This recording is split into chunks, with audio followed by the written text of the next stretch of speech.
Claudine Nzeni, présidente de l'Union des associations culturelles et de développement de l'Ituri, UNADI en sigle, qui salue ce retour, met cependant le gouvernement en garde contre toute nouvelle attaque contre les retournés.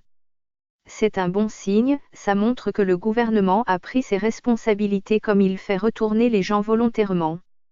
Il doit faire le suivi parce que s'il y a encore des problèmes, c'est au gouvernement qu'on va poser la question, a-t-elle confié au micro de nos confrères de Radio Merveille Bunia.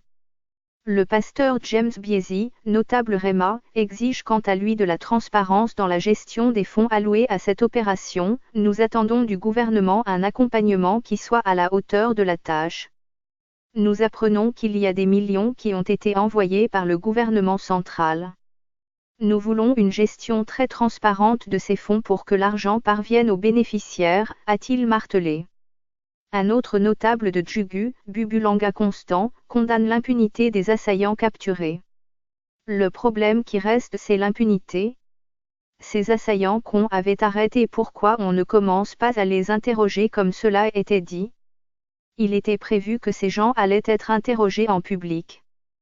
Que la justice soit faite et vous allez voir que la population va trouver le courage de rentrer, pense-t-il.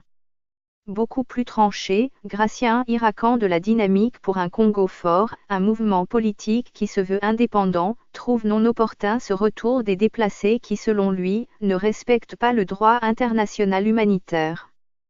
Tout ce que le gouvernement a à faire, c'est préparer le terrain et créer des conditions favorables au retour. C'est aux déplacés eux-mêmes de choisir quand est-ce qu'ils veulent rentrer, estime-t-il. Ce fichier audio a été créé par Panopreté Basic, vous pouvez le télécharger sur www.panopreter.com.